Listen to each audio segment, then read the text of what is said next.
Hi everyone, you're listening to a career advice webinar by the Royal Australian Chemical Institute, the professional association for chemists in Australia. I'm Dave Samet, coordinator of the RACI mentoring program.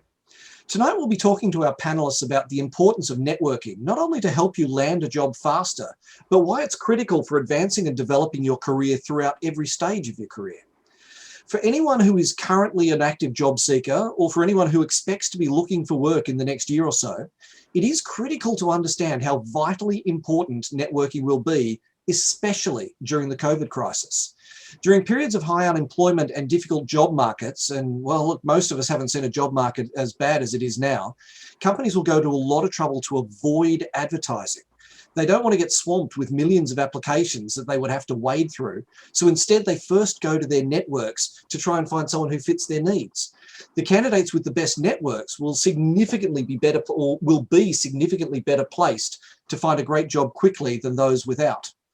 So drawing from our own experiences, we'll touch upon how to overcome the nerves and discuss ways in which you can improve your networking skills and grow your professional network, even under the constraints of COVID.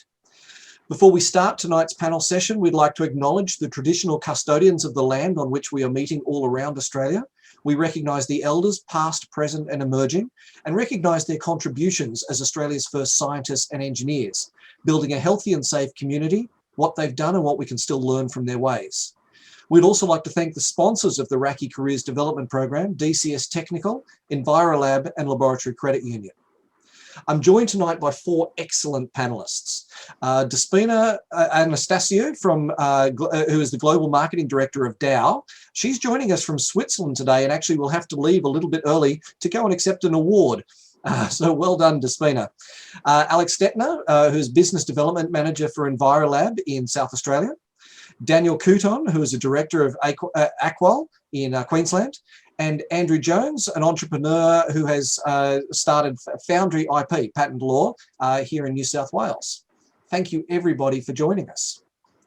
So starting with yourself, Despina, can you give us a quick introduction about yourself and your position? Sure. Thank you for having me. It's a real honour and a pleasure to reunite with my Australian and RACI alumni. So I did my PhD at Monash and I finished in 1990. So I've got a 30-year, I'm the senior citizen of the group today, I think. I've got a 30-year career working only for Dow Chemical, but I started in technical and I've done a lot of different things, marketing, business development, strategy. I've lived in China, Greece, Switzerland. So I would see myself now as someone that operates between the experts to drive business and growth strategy. So my current role is working for the vice president of our company to accelerate some of our digitalization. But given that we're still a material science company, it's still about science innovation, but models on how we go to the market. Thank you so much, Despina. Daniel, why don't you jump in? So I did a bachelor's in chemistry, went out and worked for a couple of years, decided to go back and do a PhD because I sort of wanted to change the direction my career was going. Since then, I've worked almost exclusively in sort of the more engineering than pure chemistry, and mostly as a consultant. And I've been running my own company for the last 3.5 years. Oh, well done you. Actually, I was looking at your website. I thought I need to have a quick chat with you about whether there's some collaboration you and I can do. Yeah, sure. Networking. Alex. Hi, how you going? So I actually started off studying chemical engineering at university and kind of got a year and a half in and realised that actually I don't think I want to be a chemical engineer. So switched over to science with a chemistry focus and sort of discovered environmental science through some of the electives that we did at uni. I got my start as a bench chemist in a graduate position for a company called SGS. And I was very lucky to have a fantastic supervisor who could see, I suppose, that I had interest and wanted more knowledge and information. And so I was able to accelerate quite quickly within SGS and their Sydney laboratory, and then moved down to Melbourne to help set up an environmental laboratory for them in Victoria. That went quite well, but then I had my first child, so I had a little bit of a break, and Envirolab very kindly offered me a position, and so I've been with them for 10 years now. So just hit the 10-year mark now, and I work in business development, so I've actually not ever worked in the lab properly for Envirolab, but I have a pretty strong technical background, and that's enabled me to provide a very solutions-based approach for our customers, and obviously work across a variety of different sectors, chemistry, obviously, but occupational hygiene, contaminated land, and general environmental testing more broadly. So, yeah, that's a little bit about me. Thank you, Alex. And Andrew, not least. Thanks, Dave.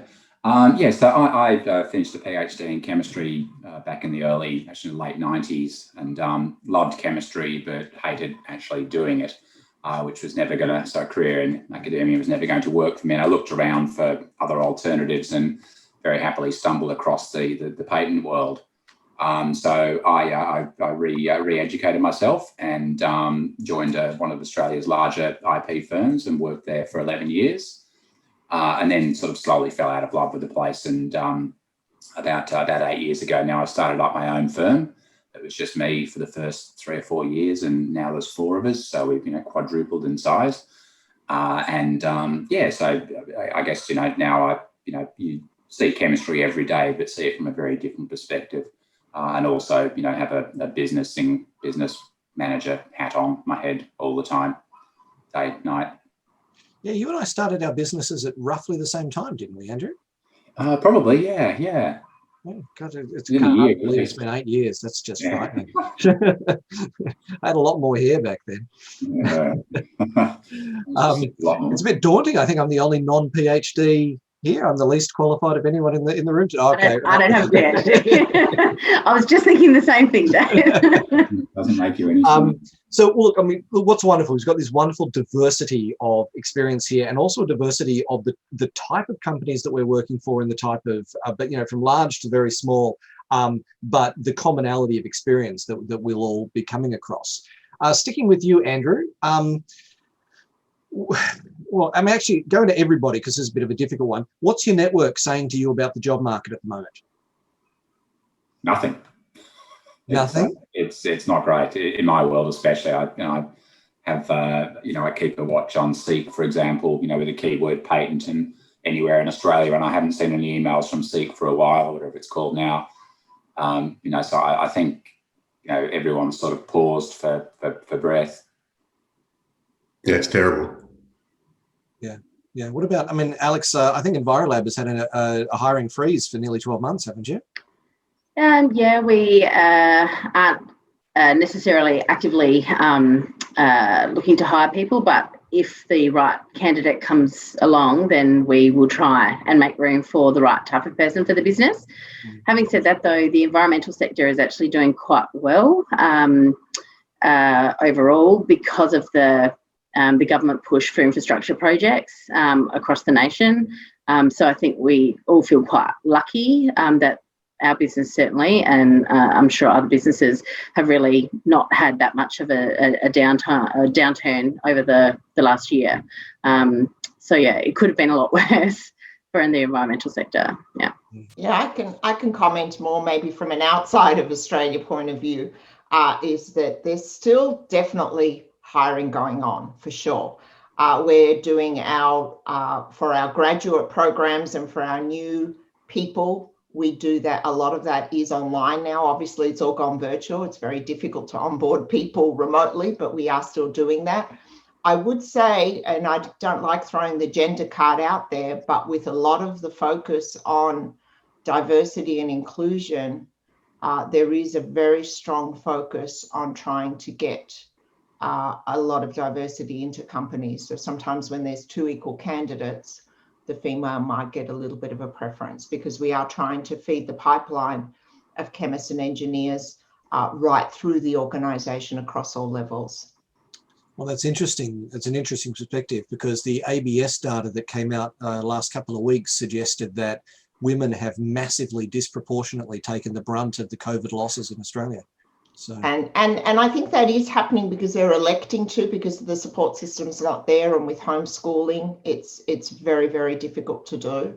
I think one of the things that COVID has brought for us is although people talk about it being the flexibility of place, because many are working from home, it's actually been the flexibility of time. And we've proven to a lot of recalcitrant managers that were not providing flexibility because they felt that they needed to see you and for the team that have their own business, they know that you can get your own work done from anywhere. But now we've proven that we can work as well. So I think the whole future of work will change. But to your point, which is the point that you're making around hiring and practices, without a network, you are just competing with a tracking system, with a machine and an algorithm, and you're invisible. And I think that's why this session is so important. Yeah.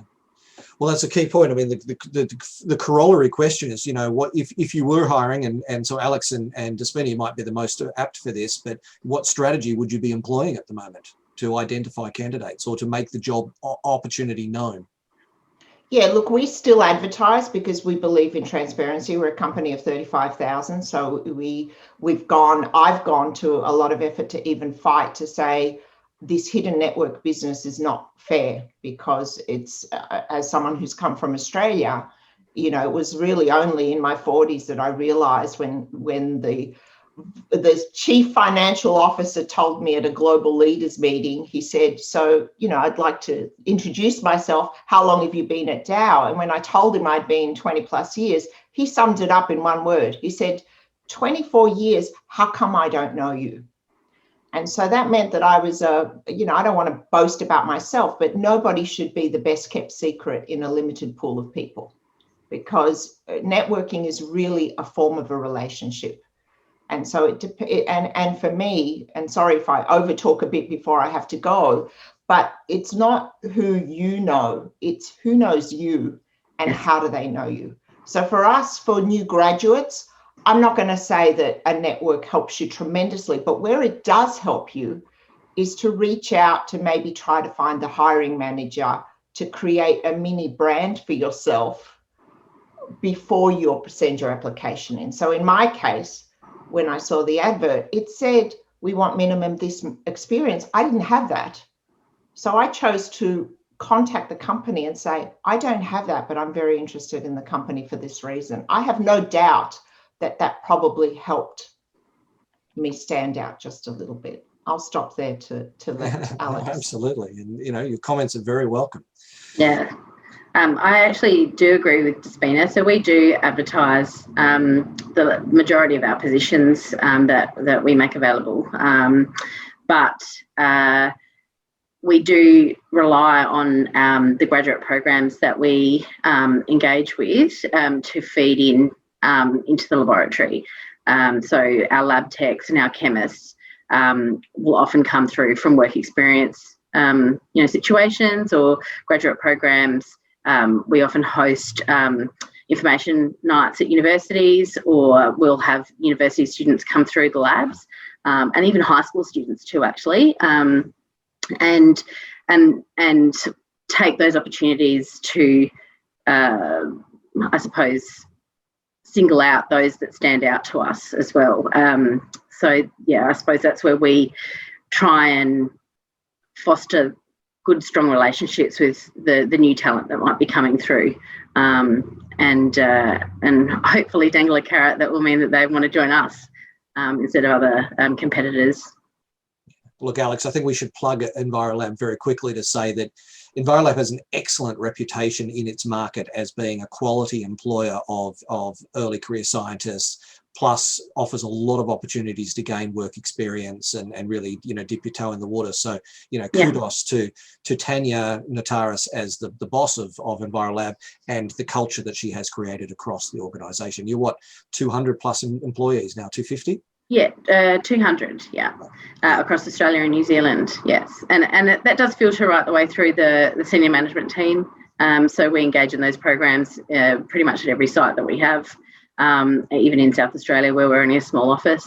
And those work experience placements have often led to employment opportunities for students while they're studying as well here in Middle Old Adelaide. So, even when there's not necessarily a laboratory to feed into, you just never know where that opportunity might come. Yeah.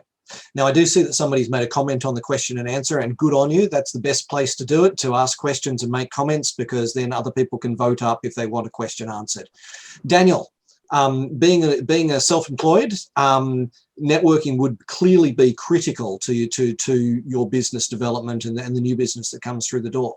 Yeah, it's life or death. I mean, and Andrew, it sounds like Andrew's background is similar to mine, where he's worked for a big company where we can understand what Alex and Despina are saying, and then you switch and it becomes a completely different approach to business or getting people on board or working with people. I don't employ anybody, but I do work with people, and that solely comes from the network and relationships. So it is, I started my proper career, I guess, after my PhD, working for a big multinational company, engineering firm, 35,000 employees all around the globe.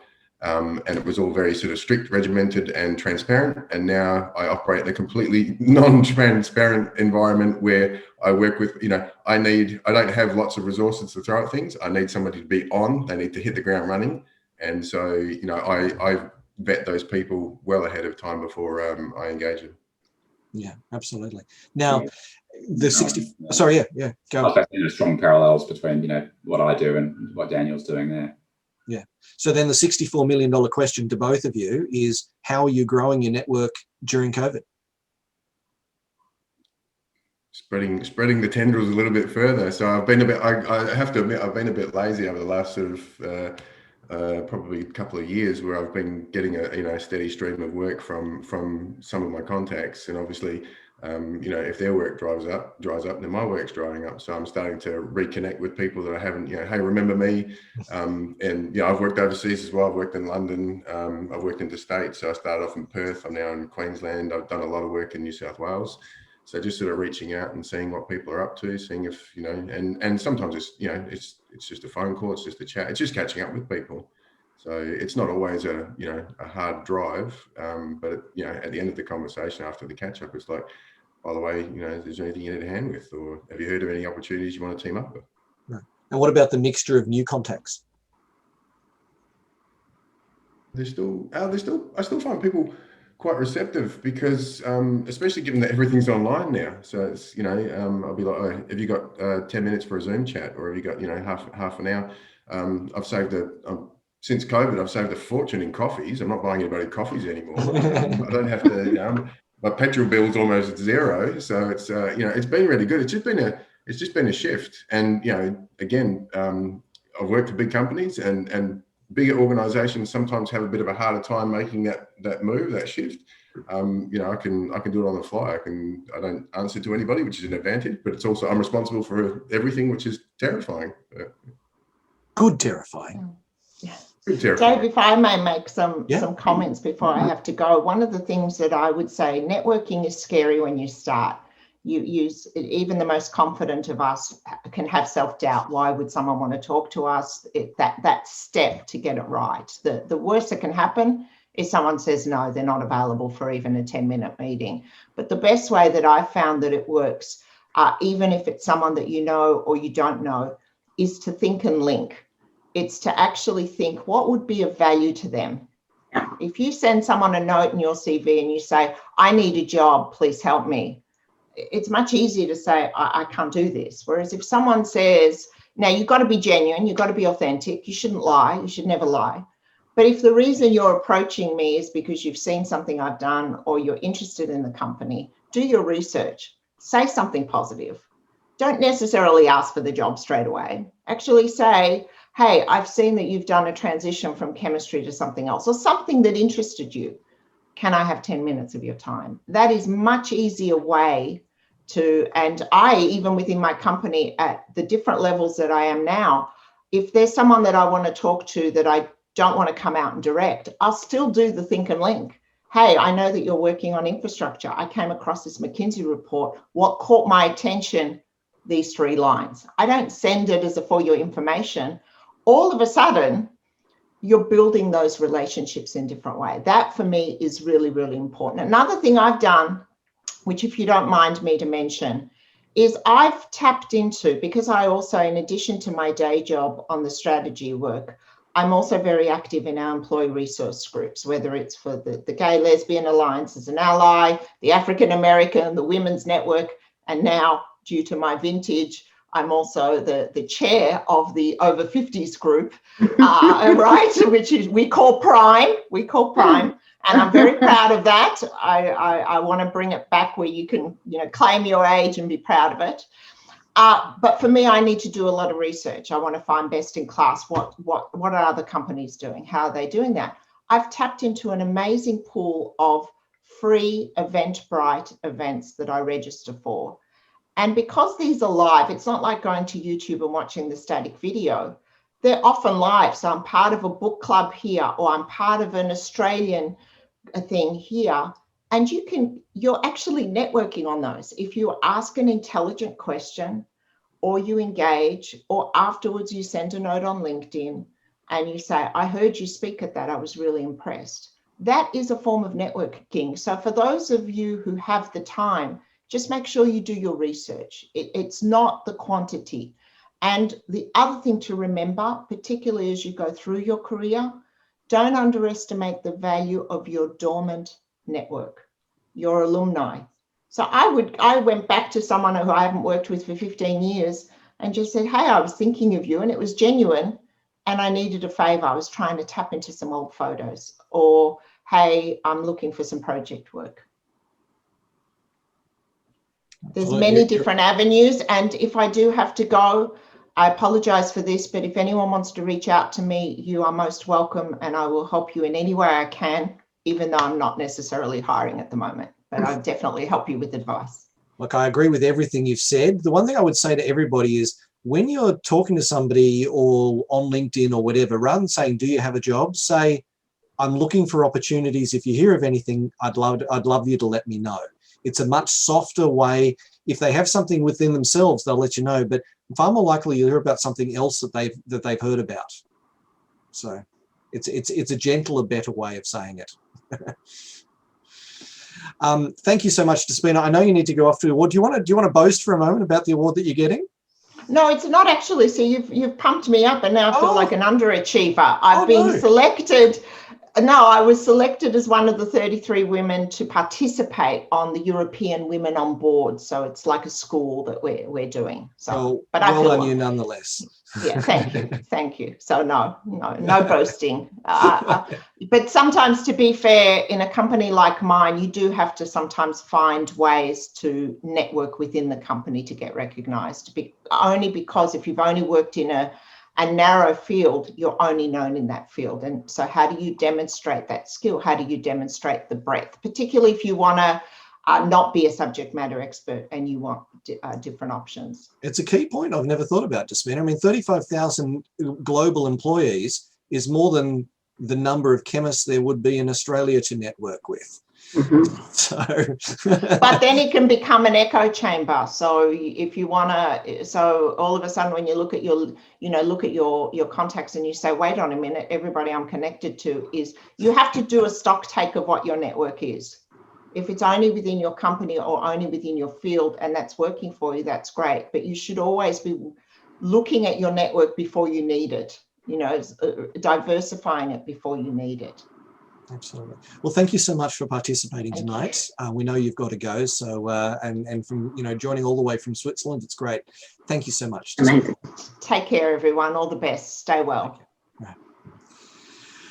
So, Daniel, coming back to you, Despina just finished with talking about the diversity of her network. What does the diversity of your network look like? It's pretty good, actually. As I said, I've moved around a bit, and I've worked in labs. I've done a lot of work in engineering. I've worked in mining. I've worked in oil and gas. I was an expat over in the UK for a while. So I'm always keen to have a chat to anyone about anything. So I've got interests outside of chemistry and work that have generated work that have led to other things. It's diversity. I mean, I think Despina was saying, you don't want to the wider your network, it's not the size of it, it's how far your network reaches. So if you know a lot of people in your company that you've been working at for 10 years, well, they all know each other, and so the network, although it might be 20 people, 100 people, or whatever it is, it's a sort of a small fishbowl. So it's getting out of your I guess your comfort zone or where you're working. Absolutely. So Alex, then, when you're speaking to a young person, and again, Envirolab is so good with early career chemists, who would you be advising that they be networking with? I do think that other young scientists in industry, ACLCA, AWA, they all have young member groups, and put your hand up to volunteer for those organisations, because it does provide you with a lot of opportunities, I think, to get out there and meet other like-minded people. I think, even EINZ have a youth group as well. But yeah, I think finding a mentor is really useful as well, because they can put you in touch with other people that you would have otherwise not come into contact with as well. And they don't necessarily even have to be in the same sector that you work in. They can be from outside, the sciences sector, because obviously their experience, particularly if it's commercial experience, feeds into your knowledge, and it expands your horizons as well. Absolutely. Andrew, your comments? Well, I've got a pretty diverse networking group, but I guess that sort of it follows interests and necessity. Like there's a lot of chemists I know. There's a lot of do all these sort of other sporting things and everything else. And then there's obviously the patent attorney network in Australia and overseas. So it ends up being a very diverse network. And there's always someone you can reach out to if you have an issue somewhere on some topic, and it is great that way. Just the more people as Daniel said, the wider the network is, the more chance there's going to be someone that can help you. And either way, like doing me a favour or me doing them a favour. And it's key. And possibly the beauty of your business and mine is the diversity of clients that we get to encounter. Probably quite true of you as well, Alex. Because so you're in patent and I'm in R&D tax incentive, but I can have anything from fintech through to med science through to geo through to goodness knows what. Plenty of IT in there as well. So it brings. What blows me away is how often there is a cross-fertilization of ideas. Yes. Yeah, I agree with you 100%. There's a commonality, obviously, that goes right through that. And I just saw one of the questions was, how do you go about looking for a mentor? I've never actually formally asked somebody to be a mentor for me, but they don't know that I've kind of latched onto them and really tried to milk as much information as I can from them about a variety of different things. So that's somebody who works in the wastewater industry, that's actually a client of mine, somebody who has worked in the viticulture industry in Australia and overseas, and has a really broad network here in South Australia. You just wherever you can, even within our company. When I met Tanya, obviously she kind of blew me away with her expertise and her get up and go, and her business savvy, and so I think you kind of don't necessarily even need to have a formal mentoring relationship. You can kind of gather that information for yourself and just bank it where you can. Look, I completely agree. Mentoring and networking effectively go hand in hand, because a really solid networking conversation is effectively a mentoring conversation. Yes, yeah. It's worth noting that we at RACI, we publish what we call the networking cheat sheet, which is a little thing that you can have in your pocket with questions you can ask somebody and some tips about networking. Great networking questions. What do you like about your job? What's been your favorite job? What advice would you give to someone setting out in their career? What type of workplace do you like best? Large, small, academia, government, industry? How did you get into your area of work? What is X company like as an employer? The point is that by asking lots of questions, you're fleshing out your knowledge about the world. You're fleshing out about so many of early career chemists have no idea what they actually want to do in life. So you can investigate what are your options and find your inspiration. I think, Andrew, you kind of intimated that with patent law. You said you fell into patent law. So presumably somewhere along the way you heard a conversation and said, that sounds interesting. Yeah, I still remember the conversation. My supervisor said, oh, you should speak to a particular lady that had been through chemistry a couple of years before me. She's working with a patent attorney, and I called her, and that was it. Yeah. So just, I think she still works in the industry as well, actually. So, I think it's a good point, Dave, to point out that if you've got time, you've got limited time to speak to these people. And I think the key there is to ask them questions. So you're showing interest, but you're also gaining knowledge. When you're speaking, you're not learning. So, Yes. And if you're the more junior person, not to say that you're not going to impress them, but if you're a recent graduate, essentially it's, you're at everyone with a chemistry degree comes out with the same baseline. So, they can almost tell you what your experience is at this stage. Squeeze them for information. Absolutely. And so Bathika has asked, by the way, Bathika, congratulations on your latest job interview. I believe it's today or tomorrow. Best of luck with it. I've already heard from the employer and they were awfully well disposed about you. But she's asked, should we provide details of your own skills? I would say not so much. I mean, talk a little bit about yourself, but you're not there to pitch yourself. You're not there to get a job. What you're there to do is to start to establish a relationship. Yes. I'd go cold if someone started doing a hard sell in a networking situation. It'd be a bit too much. Yeah.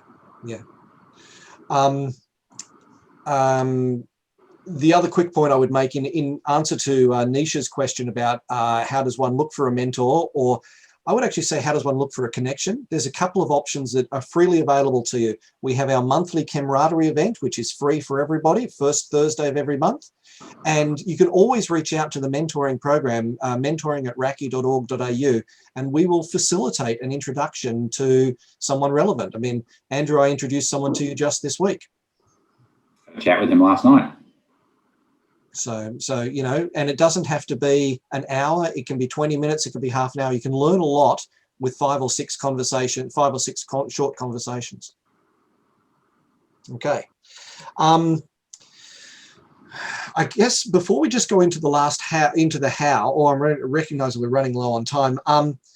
Just very quickly on a round robin scale of 1 to 10, how important was networking to your early career? 10, but my capacity for networking was a 1. Very nicely said. Andrew? I didn't know about networking until I started my own firm. It was, you work for a big firm, it's all done for you. There's a marketing team, there's people that tell you to go here and there. And, it's only when you get your own firm and, there was a question you had later on that said, like, you don't have time because you're too busy. What do you do about networking? And my answer to that is that you always have to network, because if you're too busy to network now, you'll have no work in, 1 month, 2 months, 6 months, whatever. Absolutely. So, I've come to realize through owning and running my own businesses, networking it's just where the work comes from. Yeah. And look, the analogy I always say, networking is farming. You're sowing the seeds now for the crop that you're going to reap next season. And along the way, you're going to give it a little water and a little bullshit. So for me, quickly for me, I got the job with Envirolab in part because when I had started working as a grad for SGS, there was somebody who wasn't anywhere near related to what I was doing that was doing some really interesting project work. And I was interested in what they were doing and just asked a couple of questions and obviously showed interest in their answers as well. So I was asking questions of them and listening to what they were telling me. And, fast forward 10 years later, when Tanya asked around about me, that man actually told her that I asked the right questions. And that was a big part of the reason why I got this job, which obviously I had no idea that would happen. I was 24 years old. I had, couldn't predict that. So yeah, it's quite interesting. Yeah.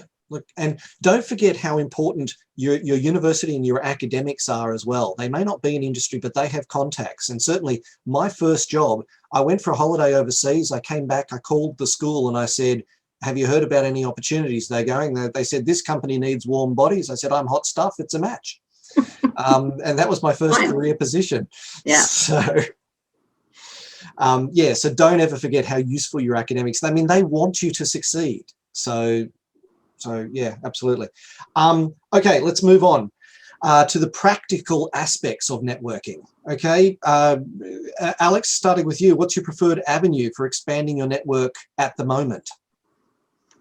Well, we're fortunate in Adelaide to be able to do face-to-face. I always prefer face-to-face meetings with people and networking events, because I feel like you get to read body language and you feel the nuances of the conversation a bit better when it's face-to-face. But having said that, the majority of the work that we do is over email and over the phone. So you just have to learn to adapt, and expand your EQ so that you can pick up on the little nuances within an email or within a phone conversation, hesitation, areas where people are maybe not saying what they really want to say, and learn to read the room. So for me, face-to-face is always my preferred, but you just have to do the best you can with what's available to you. Absolutely. Daniel? I use, it depends on the sort of where the link is, but I use LinkedIn a lot. And then I'll try to, LinkedIn's very handy because it tells you if you've got any, if it's a second order connection, it tells you who knows, so you can use that person. There was one question in the Q&A. If you can, I'll tell you I'm great for as long as you want to listen to me. But if somebody else tells you I'm great, then that's worth a lot more than me telling, because of course I'm going to tell you I'm great. So if you can work out who your mutual connection is, and then maybe contact them and say, hey, how do you know this person? Are they any good to work with, or what? Then that's really good. And so what I use is I'll do that, do a bit of research, and then make a connection through LinkedIn with view of trying to get either a Zoom catch up, or if they insist on it, I'll meet them for coffee or in person. Look, you're absolutely right. Daniel, I will also say every single one of our webinars is recorded and it goes onto YouTube under the RACI Careers Development playlist. We did an entire webinar late last year about success with LinkedIn, and it's absolutely worth watching. I learned an enormous amount, and we have significantly changed our LinkedIn outreach probably is a better term. I don't like marketing. But I don't like marketing as a, you know what I'm saying? Yeah. I'm not going hard sell. I'm not selling. I'm actively networking online. Andrew? So I sort of work for two different kinds of clients. There's the local clients, so the Australian-based clients, and then there's the foreign clients, so patent attorneys in the US or China or Europe or whatever. Marketing to the latter has become quite difficult. Usually I'd have my bum on a plane seat 3 or 4 times a year, and I'd be going to, they call them conferences, but they're not really conferences. They're just big schmooze fests. And we've really struggled to expand that network, the foreign network. But what we've focused on doing is just maintaining the current network. So there's been lots of Zoom beers or coffees, depending on the respective times. And all of our favourite, patent attorneys and overseas at some stage over the last, 6, 12 months, we've had Zoom, catch-ups with them, and they're informal. There's no talk of work. You've got a coffee in your hand and they've got a beer in their hand, or vice versa, depending on whether it was the US or the UK. But we still have, the other work we do is the local work, and we have been very active with that still. And my philosophy has always been the best marketing you can do is to do a good job for your current clients, turn work around on time, on budget, with a smile, and they say nice things, as Daniel said, they say nice things, and you've got no idea when, that good work will come back to you, but, whether it's, next year or the year after, or, in 10 years time, like an Alex's situation, but, just do your best work.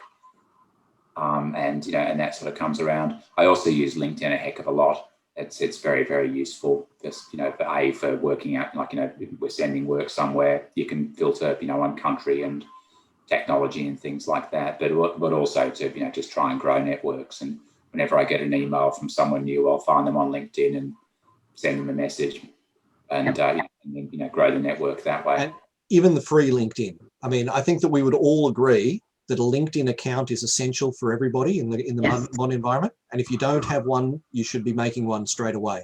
You should start building your network straight away. Absolutely, yeah.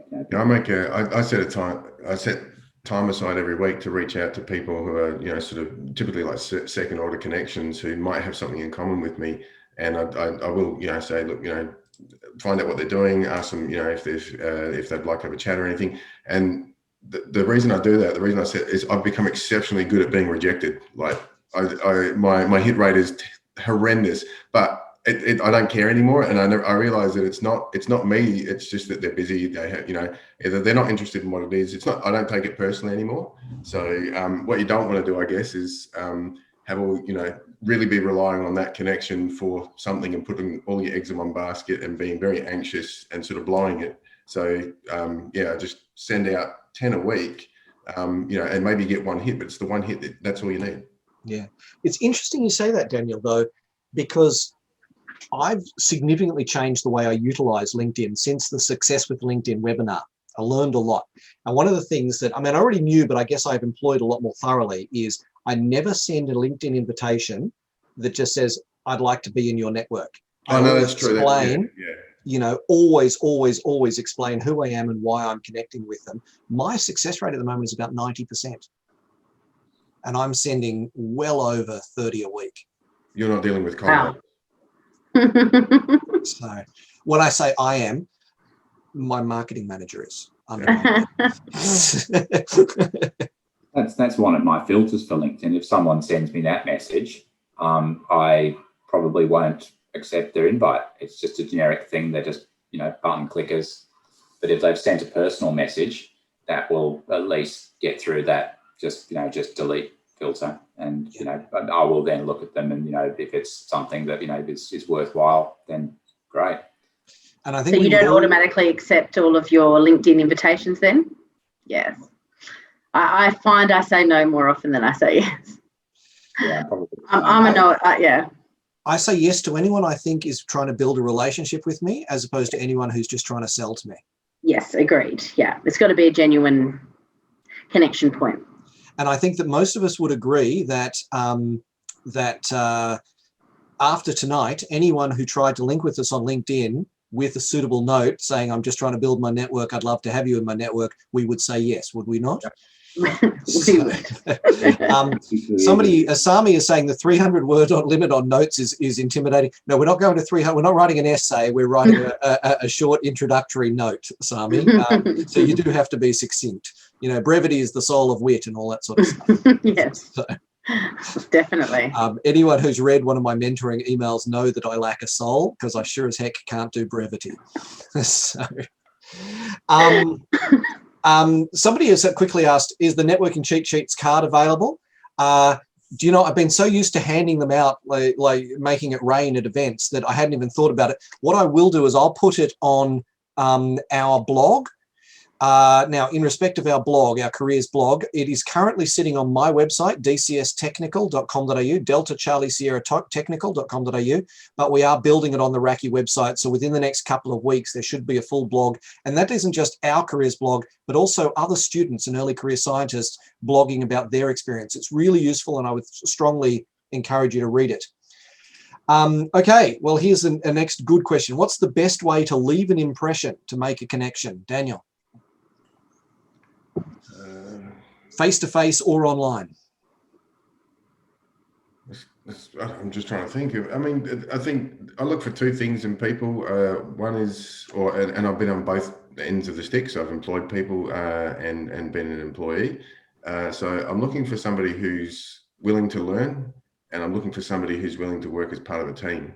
So the funny thing is I don't know about, I'll put my hand up, but I got into science so that I could just work in a lab and wouldn't have to deal with human beings. But it didn't work out like that, unfortunately. And so I've had to, deal with teams, and I've held manager positions and all that sort of stuff.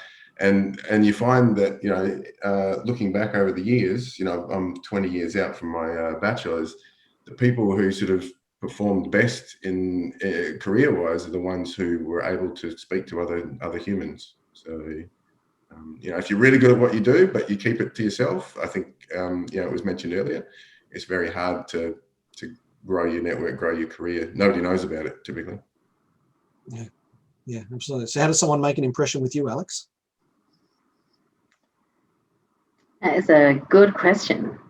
I think, openness and, willingness, I can't say the word, to, I suppose, try new things, put themselves out there, enthusiasm. Those are the things that I think are kind of key. And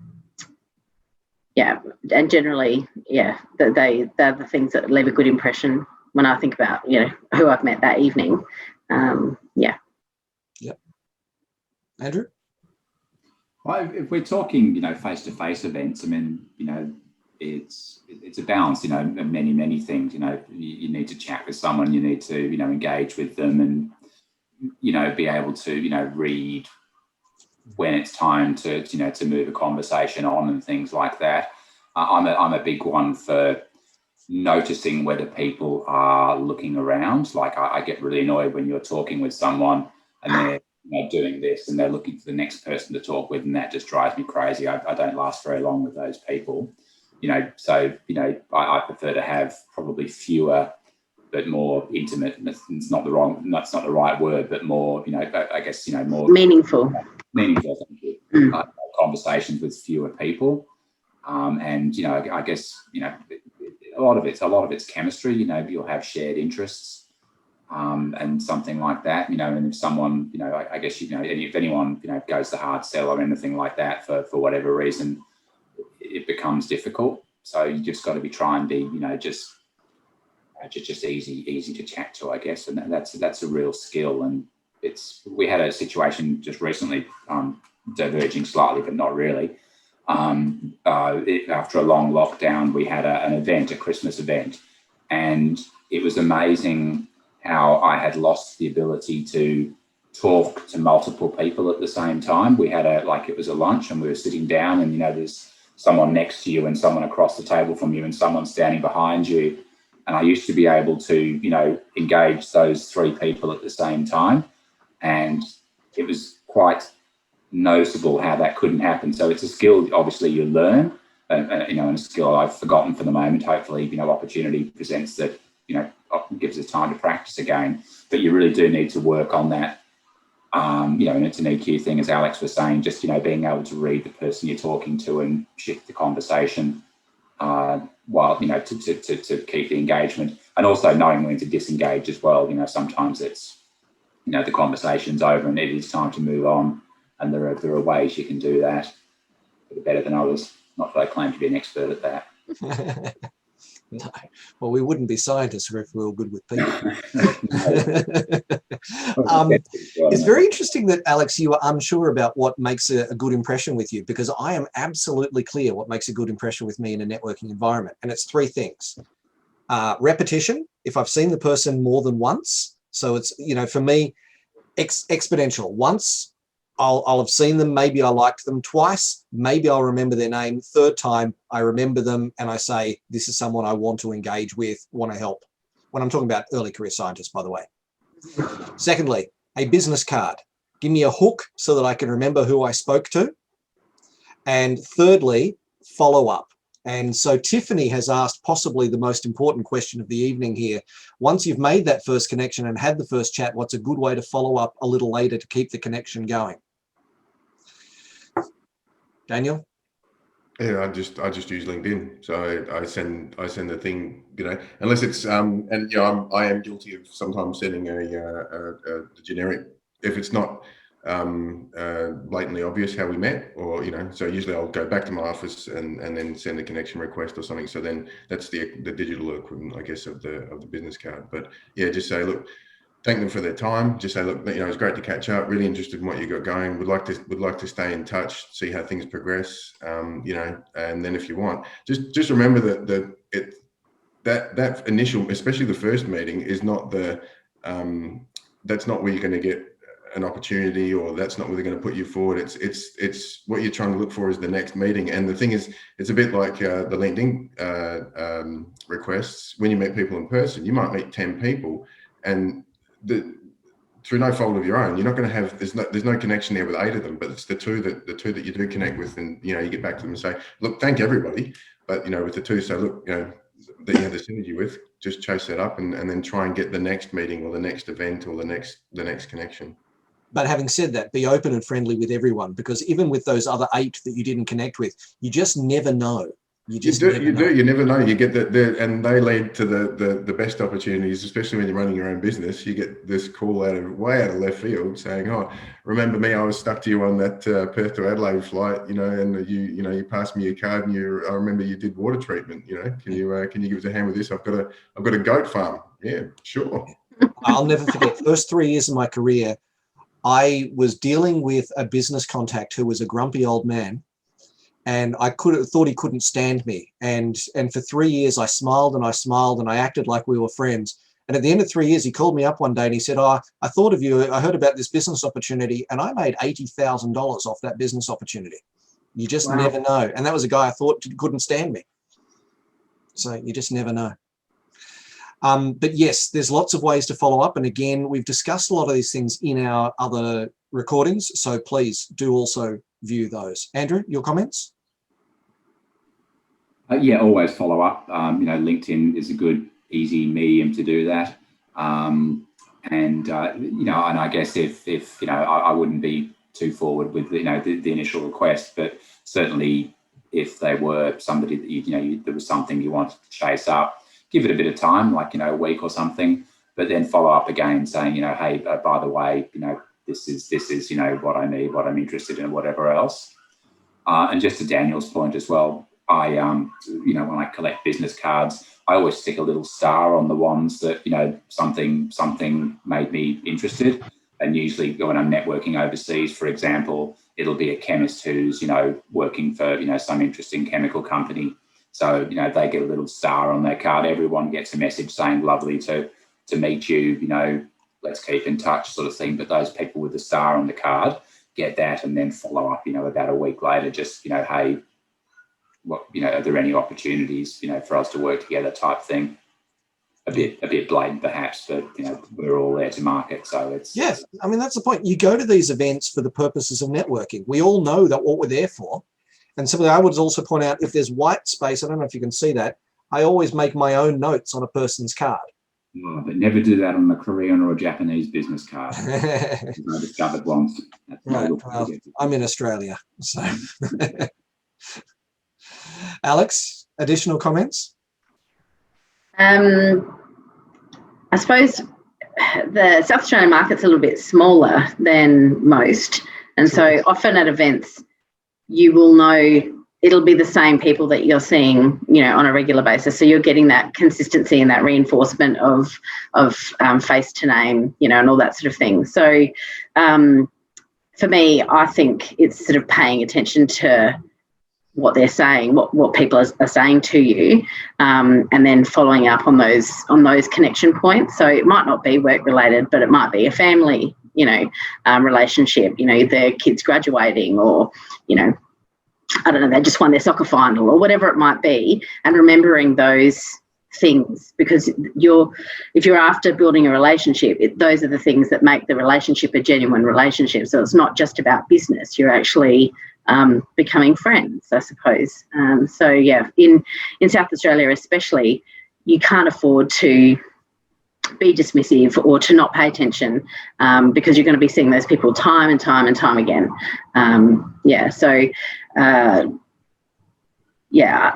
don't know. And I'm a natural I like putting people together as well. So even if it doesn't necessarily, directly benefit me, if I know somebody's looking for something and I know the person that can give them that, then I will often put them together, to facilitate that connection point as well, because I know then that that'll come back to me at some point eventually.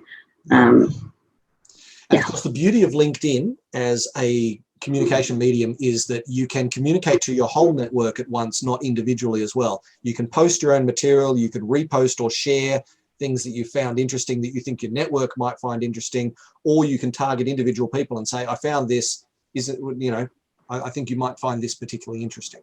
So there's lots of ways to communicate efficiently.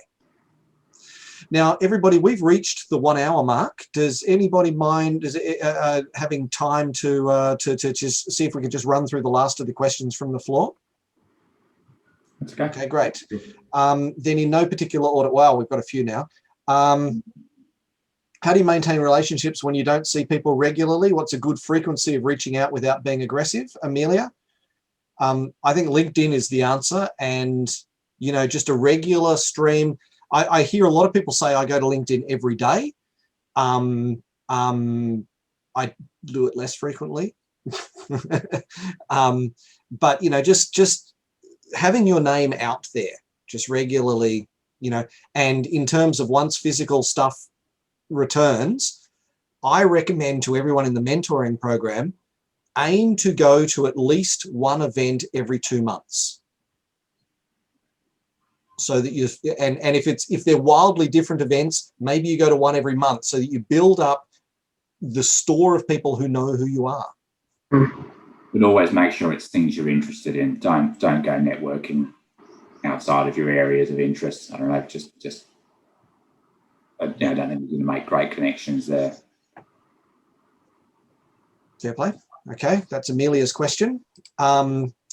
What makes a good business card, Nisha? You're asking a lot of questions, and good on you, Nisha. We love it when people ask questions. One of the careers blog posts is entirely about what makes a good business card for networking purposes, so I'm not going to run through that right now. We also have a short series of podcast bursts, one of which I have a 3-minute thing on making a great business card, so you can go there.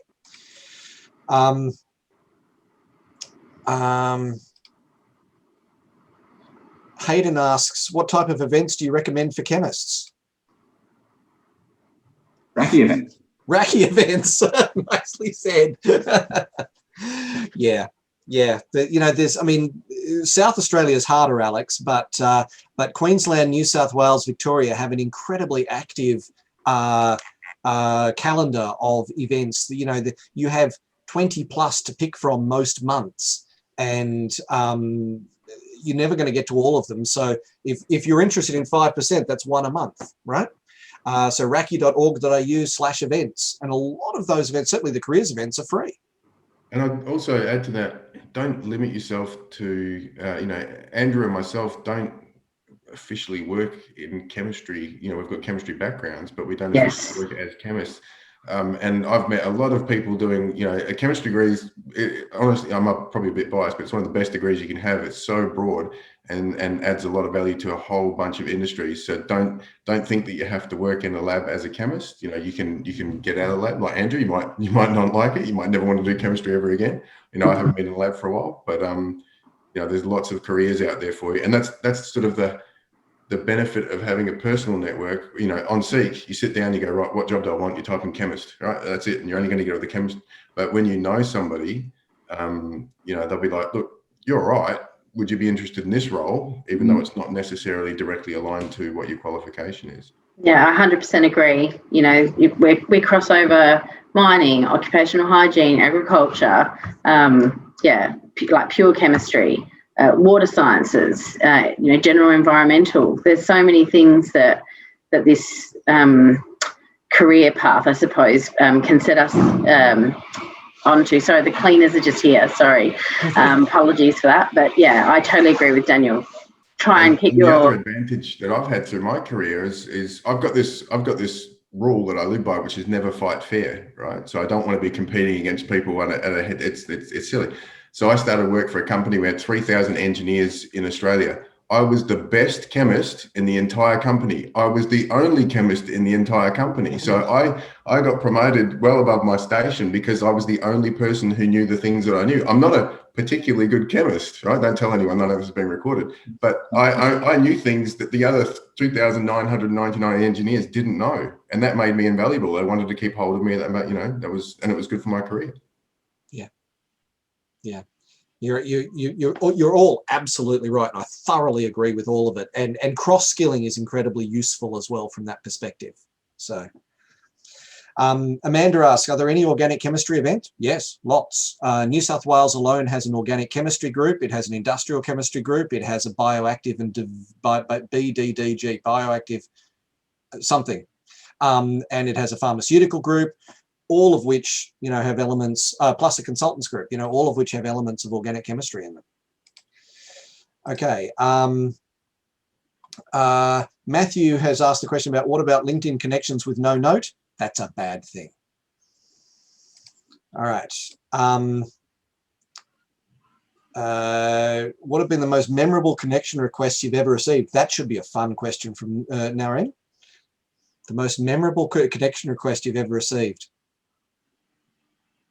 I'll say mine while you guys think. After I gave a talk at a university, a student contacted me through LinkedIn and said, would you be my mentor? And that, 8 years ago, was the beginning of the mentoring program at RACI.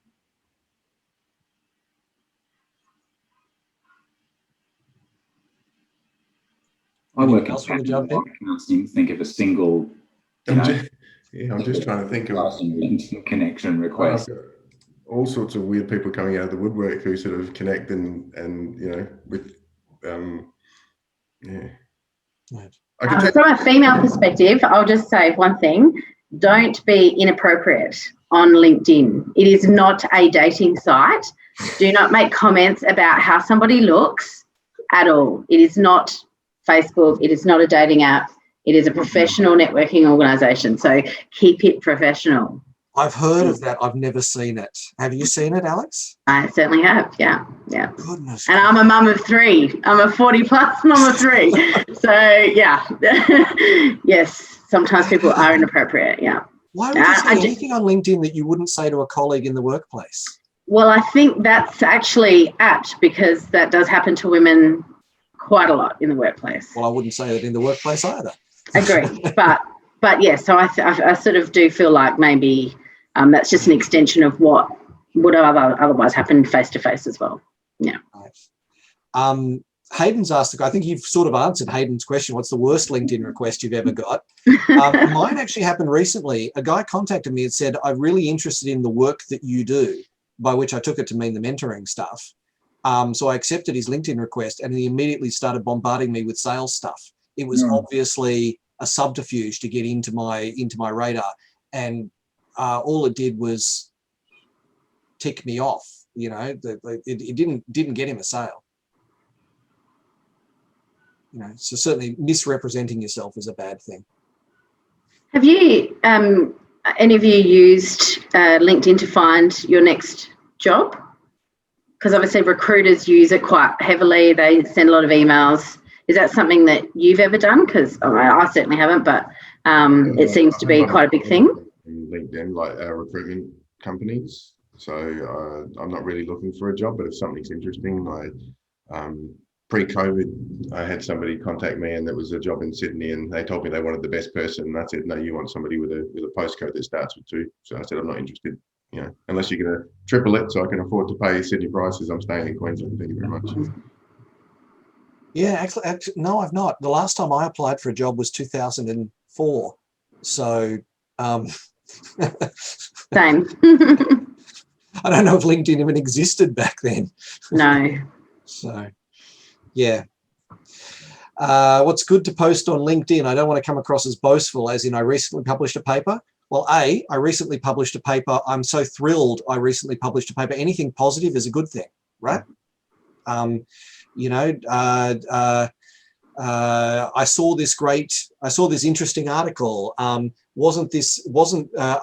saw this video that was incredibly engaging. I saw this video that was useful. Anything that is positive. Yeah. LinkedIn's become pretty intolerant or pretty skeptical about all of these, posts that say humbled to receive such and such award and that sort of thing as well. Like I scroll down my feed and there's the latest batch of, World Trademark Review 100 best practitioners in each country is currently out, and I just don't look at them anymore. I think they just say, so I stop and pause at the posts that are, something of substance, not some braggery. It's But I think if an early career chemist said, I achieved something, that's no, bragging. I published a paper and things like that. I mean, that's good, but I guess I'm looking at things slightly differently, not looking for an employment prospect. Yeah. It's funny, the questions keep coming in. I thought that we would work through them, but they keep coming in. And we are going to have to wrap up because I don't want to keep everybody too long. How about a question from Anonymous? Would you recommend diversifying your interest and job-seeking directions or focusing on one direction? You've got to do what you want to do. I mean, I guess in early career, you may not know what you want to do, and have, there's lots of opportunities to find out, but I don't know, don't head in a direction where you're not going to enjoy it. Yeah. There's no wrong answer. You do what you do, right? I do think that you do need to be open to whatever opportunities present themselves, because you never know where your career is going to take you. So I do think, especially if you're looking for your first job, be prepared to take something that you weren't expecting, because you don't know where that might lead. You really don't. So I do think, don't be too fixed in your mindset. Know where your goal is and what you'd like to end up at, but you just don't know how you might get there. Yeah, but it's funny you say that, Alex, because I had a goal at the beginning of my career, which I completely failed to achieve. I intended to be a captain of industry. And I look and I say, I'm so glad that I didn't achieve it. I'm so much happier doing what I do. Yeah, I agree. I wanted to work in pharmaceutical science and pharmaceutical chemistry. That's where I thought I was going to be. I didn't even consider environmental really until I got into it. So I love it. Yeah, I don't think any of us would have ended up in a role that we would have predicted when we first left university. I certainly didn't. Yeah.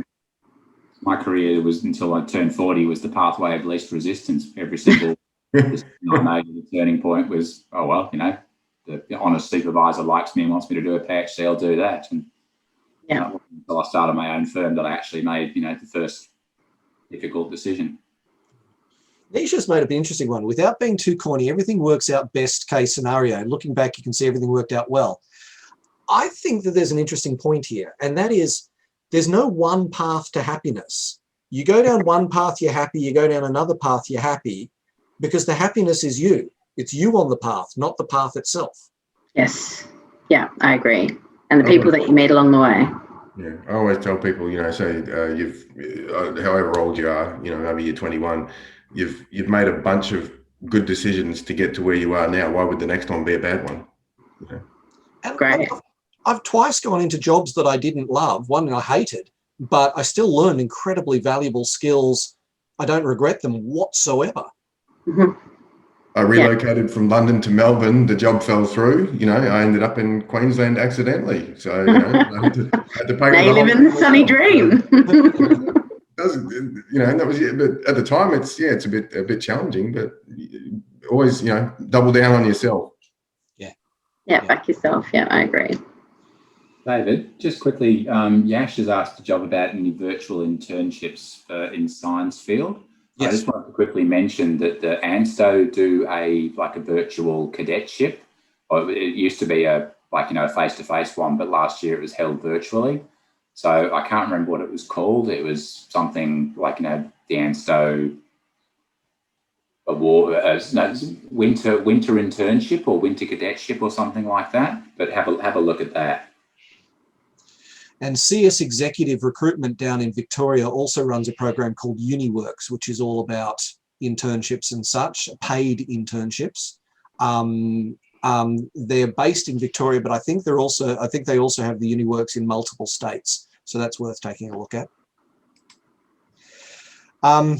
Okay, we're not going to get through all of the questions. Just panelists, is there anything else there that you feel that you'd like to answer? I think while you look, I'll answer this one, ask this one. Baruch has asked, for me, the most difficult thing is in establishing connection is how to start, especially during a conference. I'd love to know if you have some tips. Now, it's very interesting that tonight's conversation, we really haven't got to those practical tips about how do you walk into a room and meet and make connections with strangers. But we have covered it very extensively in our previous 2 webinars on the topic. So please do take a look at our recordings on YouTube, RACI Careers webinars, RACI Careers Development webinars. They are chock full of tips and tricks about how do you make the difficult step of walking into a room full of strangers and making connections. That's tough. It's a learned skill. Yeah. And for people that maybe are naturally introverted, it's something that you have to work out all the time. Yeah. But I think the key message is we all remember what it was like to be an early career scientist, to be nervous. We will actively welcome you, make you, encourage you, help you make your connections, all of those sort of things. You are among friends in this community of scientists. Andrew? I was just going to say 2 tips that were given to me about, like, social situations like that were, 1, to arrive early. So when you get there, there's only a few people, much easier to break into conversations. And the second one is to look for groups of 3, because if there's 3 people, usually there's 2 quite intensely talking or reasonably intensely talking, and there's a 3rd person that's off to the side. And it's often easier to strike up a conversation with that 3rd person. And that's, I used to, tremble at the knees when I'd go to these events, and those 2 tips have really helped me over the years. Still tremble at the knees, at times, but.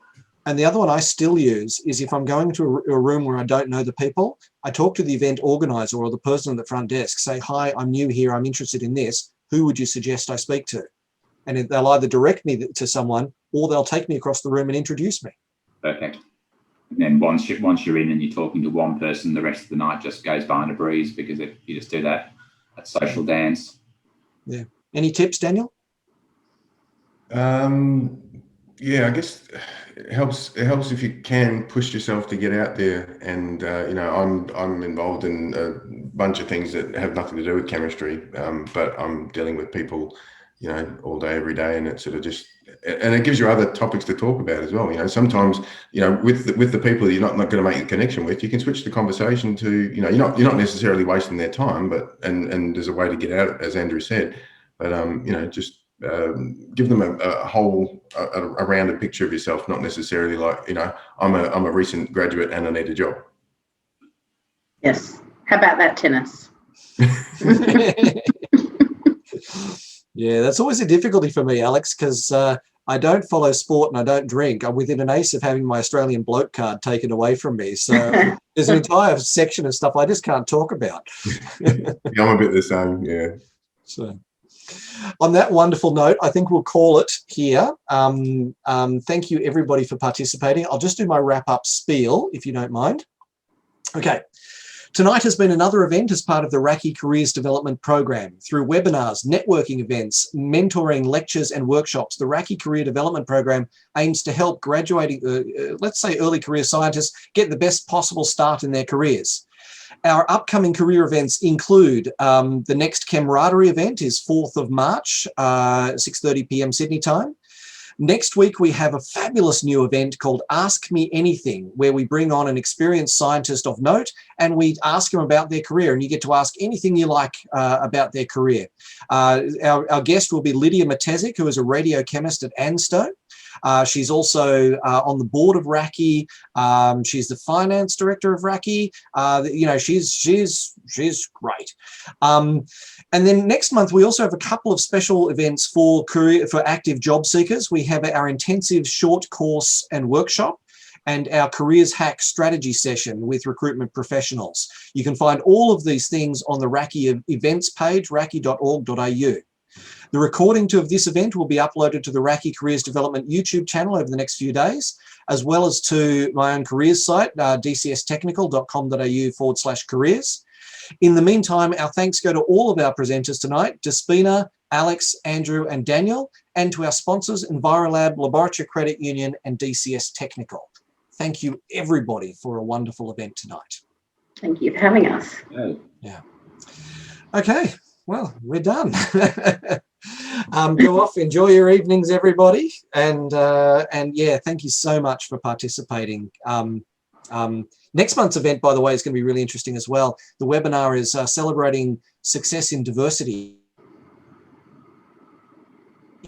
And I'm very much hoping that we're going to have Dr. Kathy Foley, Australia's chief scientist, Wow. one of our guests. So spoke to her the other day. She is lovely. You know, talking to a nobody like me, she was so welcoming and so open. She was great. So yeah, so we got so much going on. Thank you again, and thank you for, you know, obviously mentoring as well. You're giving a lot to help the next generation of scientists, and it's excellent. Thanks for having us. Have a great one, everybody. Thanks, Dave. See you, everyone. Bye. Bye.